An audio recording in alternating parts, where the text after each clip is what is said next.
South ఇండియాలోని అతి తక్కువ ధరలకి రత్నాలనందించే ఏకైక సంస్థ 6JVR. ఆంధ్రప్రదేశ్ రాజధాని అమరావతికి అతి సమీపంలో అతి పెద్ద గేటెడ్ కమ్యూనిటీ వెంచర్ అన్నిటికంటే ముందుగా ఇది ప్రారంభమవుద్ది అనుకున్నారు. అయితే అదొక కళ పీడకలగా మారిందని గతంలో కూడా మనం ఒక వీడియో చేసాం.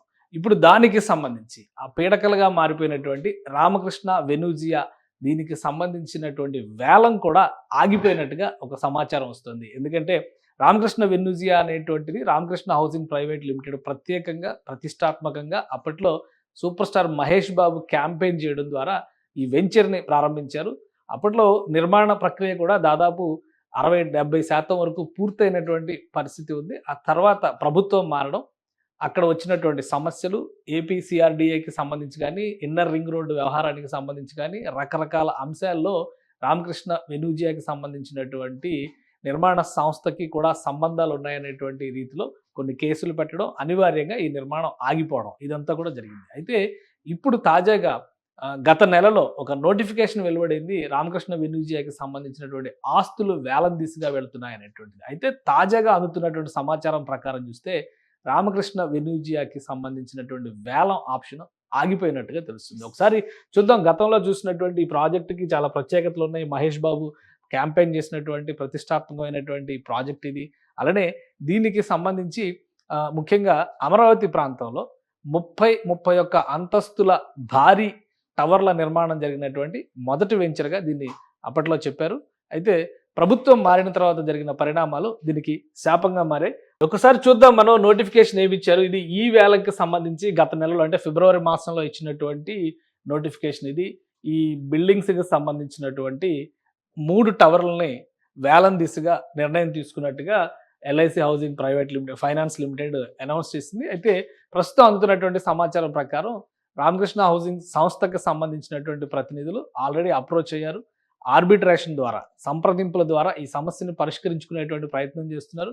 కాబట్టి ఒక గుడ్ న్యూస్, ఎవరైతే రామకృష్ణ వెనూజియాలో ఇన్వెస్ట్మెంట్స్ పెట్టారో, ఫ్లాట్స్ కొన్నారో, లేదా అందులో ఇన్వెస్ట్మెంట్స్ పెట్టిన వాళ్ళు కానీ వీళ్ళందరూ కూడా ఒక గుడ్ న్యూస్గా కనిపిస్తుంది. సో ఈ వేలం ఆగిపోయింది. దాంతోపాటు ఒకసారి తాజా దృశ్యాలు కనుక చూస్తే రామకృష్ణ వెనూజియాకి సంబంధించినటువంటి కన్స్ట్రక్షన్ ప్రాసెస్, ఎందుకంటే గత సంవత్సరం జరిగినటువంటి గత ఎన్నికల తర్వాత 2018 తర్వాత 18లో ఉన్నటువంటి వర్క్ ప్రోగ్రెస్కి సంబంధించిన దృశ్యాలు మాత్రమే ఉన్నాయి. ప్రస్తుతం అవి చూస్తే కనుక ఇది అప్పటి స్టేటస్, అంటే ప్రస్తుతం ఇప్పటికి కూడా ఇదే స్టేటస్లో ఉన్నాయి. ఎందుకంటే గత 5 ఏళ్లుగా అక్కడ ఒక్క ఇటుక కూడా వేసేటువంటి పరిస్థితి లేదు.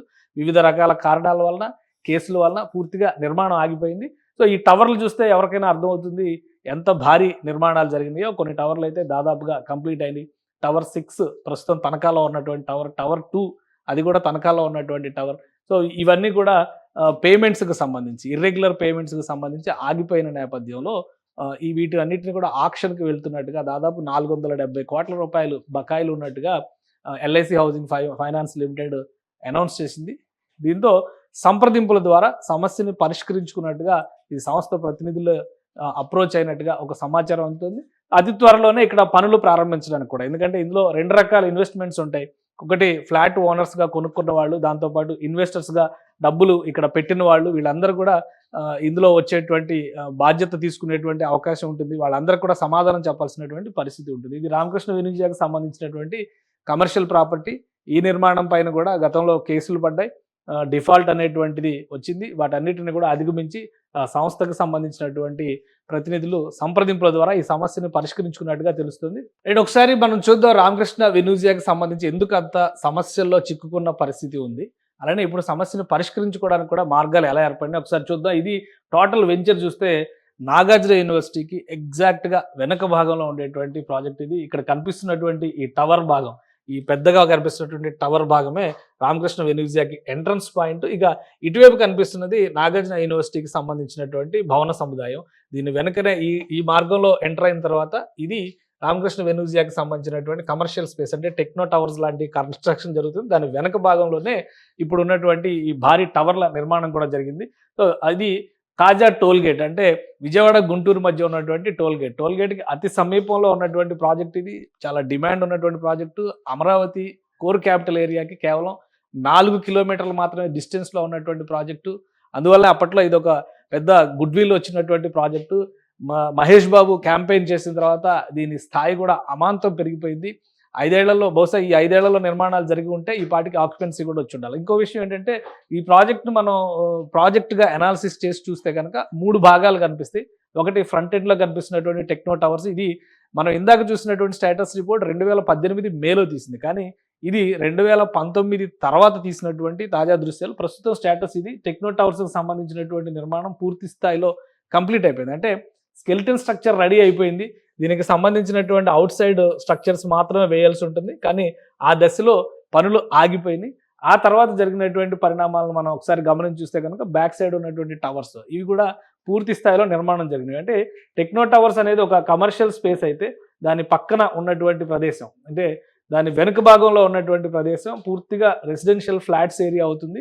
అది దాటిన తర్వాత ఉన్నటువంటి ప్రదేశం విల్లా ప్లాట్స్కి సంబంధించినటువంటి ప్రదేశం. విల్లా ప్లాట్స్ ఆల్రెడీ నిర్మాణం జరిగిపోయి అక్కడ ఆక్యుపెన్సీ కూడా ఉన్నటువంటి పరిస్థితి ఉంది. సో ఈ దశలో ఇంత ప్రతిష్టాత్మకమైనటువంటి నిర్మాణాలు పూర్తిగా ఆగిపోవడం అనేది ఇప్పుడు రామకృష్ణ హౌసింగ్ లిమిటెడ్ కూడా ఒక శరాఘాతం లాంటి నిర్ణయంగా కనిపిస్తుంది. అందుకనే దీన్ని లిక్విడేట్ చేయాలంటే కనుక, ఇమీడియట్గా పని మొదలు పెట్టాలంటే కనుక ఈ బకాయిలకు సంబంధించినటువంటి సమస్యలు ఏవైతే బ్యాంకులతో వచ్చినటువంటి చిక్కులు ఉన్నాయో అవన్నీ పరిష్కరించుకుంటే, ప్రస్తుతం ప్రభుత్వం మారింది, కూటమి ప్రభుత్వం ఉంది కాబట్టి ఇది కలిసి వచ్చేటువంటి అవకాశంగా ఈ సంస్థ యాజమాన్యం భావిస్తున్నట్టుగా తెలుస్తుంది. ఈ క్రమంలోనే సంప్రదింపుల ద్వారా సమస్యని పరిష్కరించుకోవడం, అతి త్వరలోనే మళ్ళీ పనుల్ని ప్రారంభించేటువంటి అవకాశాల పైన కూడా అధ్యయనం జరుగుతున్నట్టుగా తెలుస్తుంది. అంటే ఇప్పటి వరకు ఇందులో ఇన్వెస్ట్ చేసి డబ్బులు కోల్పోయాం అని బాధపడినటువంటి బాధితులందరికీ ఇది ఒక విధంగా శుభవార్త. అలానే ఇన్వెస్ట్మెంట్స్ రూపంలో ఇందులో పెట్టుబడి పెట్టినటువంటి ఇండివిజువల్స్, సంస్థలు కూడా విడిగా ఉన్న వాళ్ళు కూడా చాలామంది ఉండే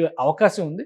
సో వాళ్ళందరికీ కూడా ఒక ఊరటనిచ్చేటువంటి అంశంగా కనిపిస్తుంది. బహుశా ఇప్పుడు ఉన్నటువంటి స్టేటస్ను బట్టి చూస్తే, ఈ నిర్మాణాల పొజిషన్ను బట్టి చూస్తే కనుక ఒక 6 నెలల నుంచి సంవత్సరం లోపు కొన్ని ఓపెనింగ్స్ కూడా ఇది అవకాశం ఉండేటువంటి సముదాయంలా కనిపిస్తుంది. ఒకవైపు రెసిడెన్షియల్ గేటెడ్ కమ్యూనిటీ, ఇంకోవైపు నుంచి కమర్షియల్ స్పేస్, ఇంకోవైపు నుంచి విల్లా ప్రాజెక్టు. సో 3 దశలుగా ఒక భారీ ప్రాజెక్టు ఇది కాబోతుంది. అమరావతిలో కొన్ని ప్రారంభోత్సవాలకి బహుశా ఏడాది లోపే ప్రారంభోత్సవాలు జరపడానికి రాష్ట్ర ప్రభుత్వం కూడా ఒక సంకల్పంతో ఉంది. అతి సమీపంలో ఉన్నటువంటి ప్రాంతాల్లో ఇదొక పెద్ద వెంచర్. ఇదే కాదు, ఇంకా కొన్ని వెంచర్స్ ఉన్నాయి. టెక్నో పార్క్స్ లాంటివి నిర్మాణాలు చేసి కొంతమంది ఆ నిర్మాణాలని ప్రభుత్వ సూచన మేరకు అప్పుడు ఉన్నటువంటి ఐటీ పాలసీ ప్రకారం ఈ టెక్నో పార్క్స్ నిర్మాణము, అలానే ప్రొఫెషనల్ కంపెనీలకి షెల్టర్ ఇచ్చేలాగా, ప్రొఫెషనల్ కంపెనీలకి స్పేస్ ఇచ్చేలాగా చేసినటువంటి నిర్మాణాలు ఎన్నో ఉన్నాయి.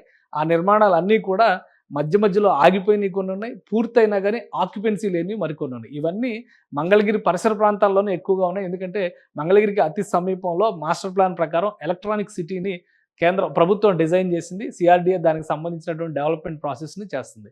అందుకనే అప్పట్లో ప్రభుత్వం ఇచ్చినటువంటి ప్రోత్సాహంతో, అంటే 2014-19 మధ్య ప్రభుత్వం ఇచ్చినటువంటి ప్రోత్సాహంతో అనేక వెంచర్ల నిర్మాణాలు జరిగినవి ఉన్నాయి. వాటిలో కంప్లీట్ అయిన ప్రాజెక్టులు కొన్ని ఉన్నాయి, ఆగిపోయినటువంటి ప్రాజెక్టులు ఉన్నాయి. అలానే కేసుల్లో ఇరుక్కున్నటువంటి ప్రాజెక్టుగా మాత్రం అతిపెద్ద ప్రాజెక్టుగా రామకృష్ణ వెనూజీ అనే చూడాల్సినటువంటి పరిస్థితి ఉంటుంది. ఆర్బిట్రేషన్ ద్వారా బ్యాంకులతో వచ్చినటువంటి సమస్యలను పరిష్కరించుకొని ఈ సమస్య కనుక గట్టెక్కినట్లయితే ఖచ్చితంగా పనులు ప్రారంభించడానికి ఎలాంటి ఆటంకాలు ఉండేటువంటి అవకాశం లేదు. అతి త్వరలో ఈ పనులు ప్రారంభం అయితే కనుక బహుశా ఒక నెల రోజుల్లో పనులు ప్రారంభమయ్యేటువంటి సంకేతాలు అయితే కనిపిస్తున్నాయి. ఎందుకంటే ఇక్కడ ప్రత్యేకంగా చెప్పాల్సినటువంటి విషయం ఏంటంటే ఓన్లీ బ్యాంకులతో డిస్కషన్స్ తప్పితే వేరే కేసులు, వేరే విధమైనటువంటి అంశాలు ఏవి కూడా ఇందులో కనబడడం లేదు. అలానే ఇన్వెస్టర్స్గా ఎవరైతే ఉన్నారో వాళ్ళందరూ కూడా పనులు ప్రారంభమయ్యి ఈ ప్రాపర్టీ కనుక యూజ్లోకి, వినియోగంలోకి కనుక వస్తే సమస్య చాలా వరకు పరిష్కరించినట్టుగానే వాళ్ళందరూ భావిస్తున్నారు. దీంతో వినియోగదారుల సహకారంతో ప్రభుత్వం ఒకవైపు నుంచి సుమన్ టీవీలో మీ పర్సనల్ అండ్ బిజినెస్ ప్రమోషన్స్ కోసం కింది నెంబర్కి కాంటాక్ట్ చేయండి.